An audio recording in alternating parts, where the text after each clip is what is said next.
음, 자신이 좋아하는 거를 찾는 사람은 정말 행복한 사람인 것 같아. 그죠? 근데 이제 좋아하는 거가 여러 가지 있지만 뭐 게임 좋아하잖아요.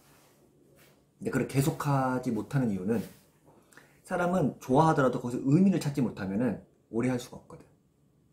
아까 영상에 본 것처럼 좋아는 해. 근데 그걸 통해서 정말 내가 좋아하는 걸 찾고 그걸 통해서 의미를 찾지 않으면 지속할 수가 없는 거야. 게임 좋죠. 근데 게임을 계속 하다 보면 이게 무슨 의미가 있지를 반드시 물어보게 돼 있어요. 나이가 들면. 그래서 한때 뭐 게임 빠질 수는 있지만 계속 할 수는 없는 거지. 그러니까 결국 자기가 좋아하는 일을 하면서도 이게 내 삶에 어떤 의미가 있는지 깊이 성찰하고 깨닫지 않으면 그 좋아하는 게 나의 어떤 직업이 된다든가 소명이 될 수 없는 거예요. 그래서 결국은 소명이라는 거는 두 가지가 만족돼야 되는 것 같아요. 정말 내가 좋아하는 거. 정말 나는 이거 너무 좋아해. 그리고 이거 할 때 정말 내가 기쁘고 즐겁고 나뿐만 아니라 다른 사람들이 유익이 돼. 그럼 이제 그게 직업이 되기도 하고 소위 말하는 소명이 되기도 하는 거거든요. 기독교에서는 이걸 사명이라고 얘기도 하죠. 근데 제가 어릴 때 교회에서 이제 이런 얘기 들은 게 있잖아요. 뭐, 저 중등부 교사할 때 이제 막 선생님들이 나이 50, 60, 뭐 70. 제가 이제 고등학교 때 화학 가르쳤던 선생님이 은퇴하시고 아빠가 신대원에 갔는데 입학생으로 온 거야. 1학년으로. 그럼 60 넘었잖아요. 그 할머니가 신학 공부학도 오신 거죠.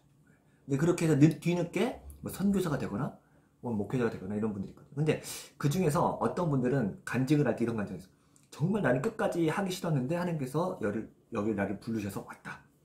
난 정말 하기 싫다. 뭐 이러면서 간증을 하시는데 난 그 표현도 좀 이해는 하는데 한편으로는 조금 더 좋은 표현은 내가 여러 가지 해봤지만 정말 내가 좋아하는 걸 찾았다. 라고 하면 더 좋았을 뻔했다는 생각이 많이 들 때가 있었어요. 왜냐면은 하나님이 우리를 부르시는데 나는 컴퓨터 프로그래머가 되고 싶은데 하나님은 너는 이거 하지마 저거 해 라고 해가지고 억지로 그걸 했어. 그러면 그 사람은 그게 되게 행복할까? 물론 이제 직업을 바꿔가지고 내가 정말 적성에 맞는 직업을 찾을 수도 있지만 또 아닐 수도 있잖아요. 그래서 정말 하나님께서 우리에게 원하시는 직업, 우리에게 원하시는 일은 나도 너무 즐겁고 하나님도 너무 그것 때문에 즐겁고 이게 딱 맞는, 그 궁합이 딱 맞는 그 일이 제일 좋은 것 같아요. 왜 그러냐면 오늘 말씀 1절에 보니까 이런 말씀이 있어요. 제가 읽어볼게요. 내가 붙잡아 세운 내 종을 보라. 내가 뽑았고 내가 기뻐하는 내 종을 보라. 내가 내 영을 그에게 불어넣었으니 그가 민족들에게 공의를 가져다 줄 것이다. 그러니까 내가 뽑았는데 내가 너무 기뻐. 하나님이죠. 하나님이 지한이를 뽑았는데 지한이 때문에 너무 즐거워. 근데 이 말씀이요. 마가복음 1장 11절에 보면 예수님께서 세례를 받을 때 하나님께 똑같은 말을 해요. 이는 내 사랑하는 아들이요 내가 기뻐하는 자로다. 그 말은 뭐냐면 하나님께서 예수님을 볼 때 너무 기쁜 거야. 그리고 이 예수님을 자신의 사람으로 소명을 불어넣을 때 너무 기쁜 거야. 근데 이 기쁨은 나는 너무 괴로운데 하나님만 즐거워. 이러면 기쁨일까요? 아니죠. 나는 너무 게임 그 프로그래머가 되고 싶어. 그러면 하나님도 그걸 보고 너무 즐거워. 이게 서로 딱 즐거운 거잖아요. 그죠? 그게 저는 제일 좋은 소명 같아요. 그래서 내가 좋아하는 걸 찾고 또 내가 좋아하는 걸 열심히 했을 때 하나님도 그 모습을 보면서 너무 즐거운 거죠. 그런 게 소명. 근데 물론 내가 정말 좋아하는 일이라고 해서 늘 행복하고 즐거운 것만 아니야. 왜냐면 아빠도 마찬가지인데 아빠도 직장 생활하고 내가 정말 좋아하는 직장 찾았어. 그럼 행복하기만 할까? 그렇지 않거든. 괴롭거든. 힘들거든. 또 아빠는 뭐 공부하고 책 읽고 글 쓰는 게 좋아. 예를 들어서. 근데 이거 맨날 행복하기만 할까? 그렇지 않으면 되게 괴로워. 내일까지 원고를 마감해야 되는데 오늘 하나도 안 썼어. 그럼 너무 괴로운 거거든. 힘들고 짜증나고 답답하고. 엄마도 마찬가지고 엄마가 원하는 일을 딱 했는데 그게 항상 즐거운 것만 아니에요. 왜냐면 직장에서 상사와 관계도 있고 동료의 관계도 있고 짜증나는 일들이 엄청 많거든. 근데 희한하게 힘들고 괴로운데 즐거워. 이 묘한 역설이 나오는 이게 전 소명을 생각해요. 예를 들어서 오지에 가서 선교사님이 막 아프리카 그 원주민들에게 복음을 전하는데 너무 힘들어. 병도 걸리고 몸도 아프고 죽을 위협도 걸려. 그런데 그 일을 하면서 정말 내가 감사하고 기뻐. 이거를 뭐라고 설명할 수 있을까요? 그러니까 자기가 좋아하는 일을 하지만 몸은 힘들고 고될 수 있어. 하지만 그게 너무 나한테 기쁘고 감사하고 즐거워. 저는 이게 약간 소명이 가져다주는 이중성인 것 같아요. 너무 즐거움. 그래서 피아노를 열심히 쳤어. 그래서 상도 받았어. 하지만 또 연습하는 기간은 얼마나 힘들고 괴로워요. 그죠? 이게 정말 내가 즐거운데 하면서 힘들잖아. 이게 같이 있는 거예요. 예, 그래서 이게 너무나 중요한 것 같아요. 그래서 누구나 다 내가 좋아하는 일을 하지만 또 늘 기쁜 것만은 아니다. 괴롭고 힘든 일도 있지만 그걸 다 견뎌낼 수 있는 힘. 그게 바로 소명이라고 생각해요. 근데 예수님께서, 하나님께서 우리를 부르실 때 기뻐하신다고 했는데 어떤 일을 할 때 기뻐하냐? 소명을 줄 때 그 소명이 뭐냐면 오늘 보니까 두 번째에 내가 내 영을 그에게 불어넣었으니 그가 민족들에게 공의를 가져다 줄 것이다. 그러니까 하나님께서 하나님의 사람을 부르실 때 소명을 주시고 기뻐하게 하시는데 이 사람이 하는 일이 뭐냐면 공의. 좀 어렵죠? 정의라고 하면 돼요. 정의. 정의를 실현하려고 사람을 부르신대요. 정의의 사도 하면 뭐가 생각나요? 정의 손오공. 누구? 손오공. 손오공? 네, 저는 정의의 사도 하면은 어디서 뭐 어벤져스도 다 정의의 사도죠. 스파이더맨, 배트맨, 뭐 아이언맨 다 정의를 위해 싸우잖아요. 그럼 악당들 막 때려 부시잖아요. 그 지한이가 영화를 볼 때 그런 얘기 하잖아. 뭔가 영화가 끝날 때 정말 통쾌하고 아주 막 시원하게 영화가 끝났어. 어제도 영화 아바타 봤잖아요. 근데 그 영화가 끝날 때 영화가 저래야지 그랬잖아. 그게 뭔 것 같아? 뭐가? 다시. 영화는 저래야 돼 하면서 끝날 때 그랬잖아. 그거는 뭐냐면 이 영화 이상하게 끝나. 그러면 안 되잖아. 근데 어떻게 하면 딱 멋있게 끝나는 거야? 악당들을 착한 사람들이 그치? 악당들을 아닌데. 무찌르고 이 사람들을 이제 평정하는 그게 시원하게 끝나는 거 아니야? 아니지. 마지막에 딱 엔딩에서 그냥 딱 뭐 자고 있다가 끝내죠. 그래야지. 갑자기 확 가다가 다 끝나. 그럼 이게 뭐야? 그치? 그러니까 영화가 이제 마지막에 끝날 때 좀 뭐 이상하게 끝나. 그러면 좀 이상하잖아. 그치?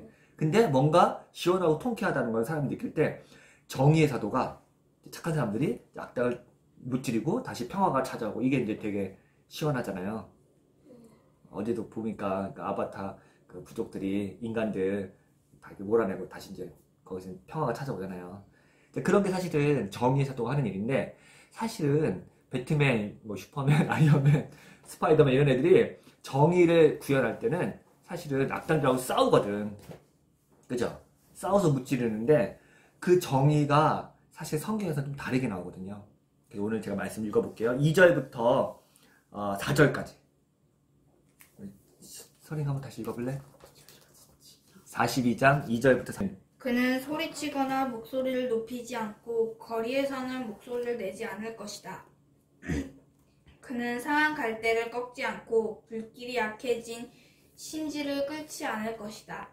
그는 성실히 공의를 베풀고 그가 세상의 공의를 세울 때까지 마음이 약해지지 않고 마음이 상하지 않을 것이다.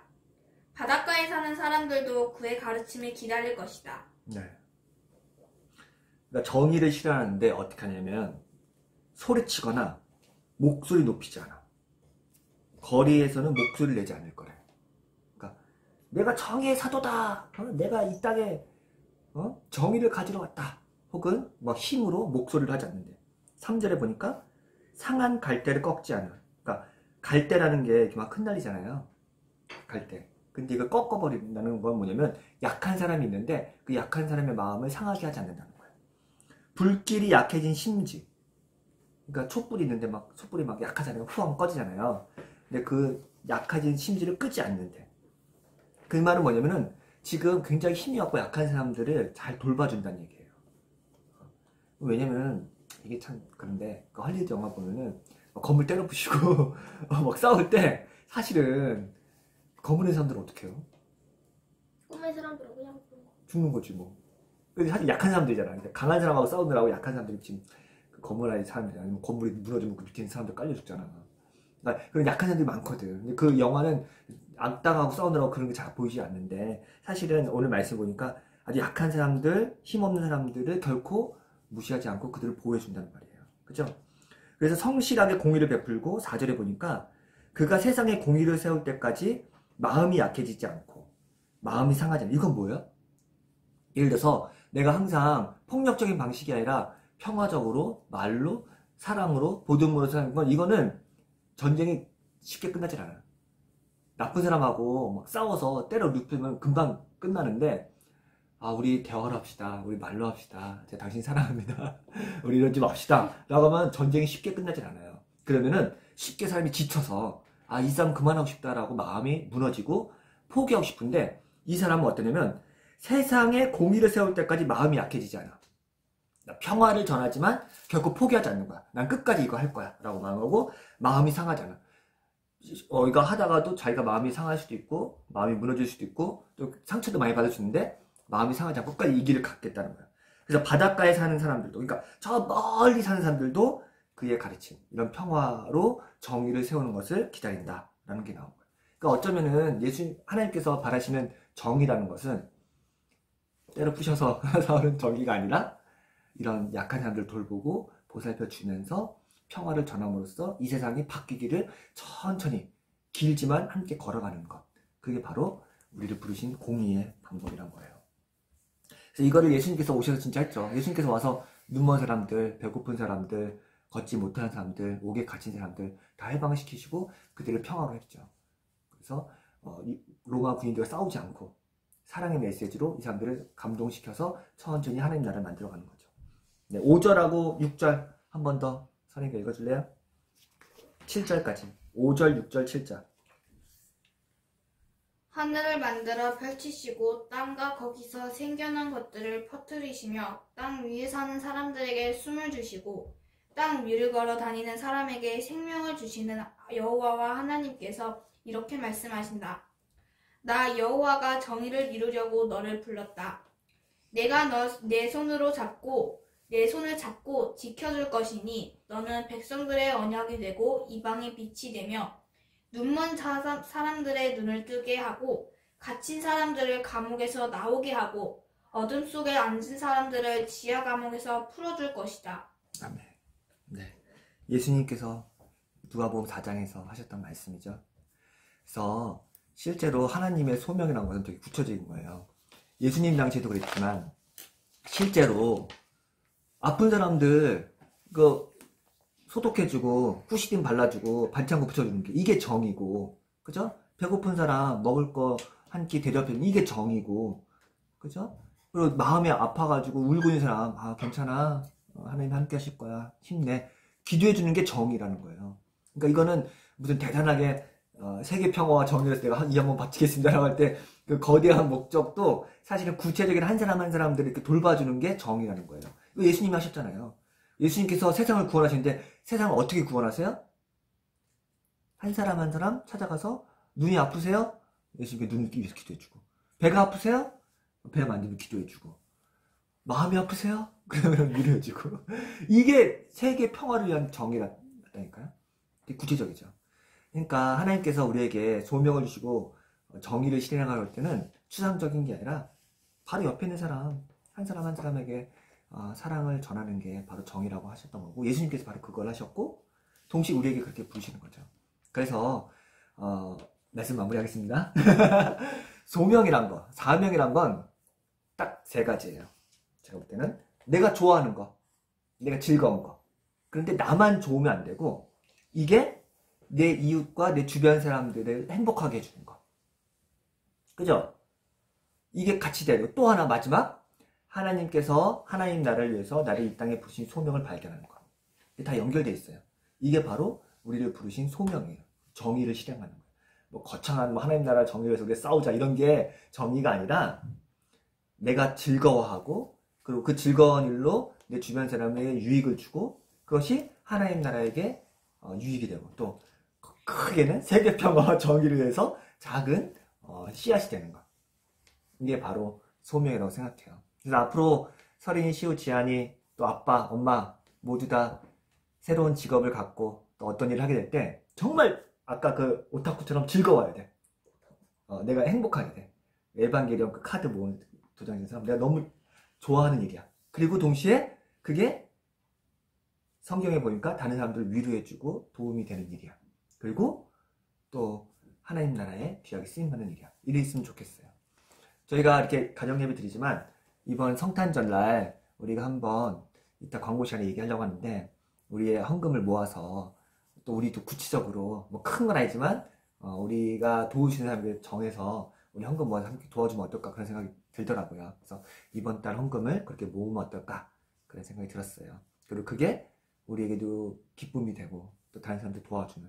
그래서 이 말씀처럼 구체적으로 우리 주변에 어려운 사람들, 아픈 사람들, 위로가 필요한 사람들에게 위로를 전하는 저희 역곡 가정교회가 됐으면 좋겠습니다. 기도하겠습니다. 예. 사랑의 하나님, 하나님께서 이 땅에 우리를 부르시고 주님의 일을 하기 위해 저희들이 각자에게 달란트와 소명을 주신 것 저희가 기억하고 있습니다. 우리가 앞으로 해야 할 일들이 많이 있지만 그 속에서도 정말 즐겁고 감사하고 행복하게 할 수 있는 일을 찾게 하시고 또 하나님의 마음에 합한 일을 하나님께서도 기뻐하시는 일을 찾을 수 있도록 도와주시옵소서. 그 균형을 찾고 그 접점을 찾는 것이 쉽지도 않고 때로는 힘들어서 방황할 때도 있지만 하나님 제자의 길을 걷게 하시고 그 길을 걷게 하셔서 저희들이 이 순례의 길을 걸어가는 동안 하나님을 마음을 기쁘게 하는 그 일을 찾을 수 있도록 도와주시옵소서. 무엇보다 우리가 하는 일에 우리뿐만 아니라 우리의 이웃들이 그리고 하나님 나라의 모든 사람들이 함께 기뻐하고 즐거워하고 유익이 될 수 있는 일들을 찾아가게 하시고 우리가 그런 작은 평화의 도구가 될 수 있도록 저희를 사용하여 주시옵소서. 감사드리며 예수님의 이름으로 기도했습니다. 아멘. 네.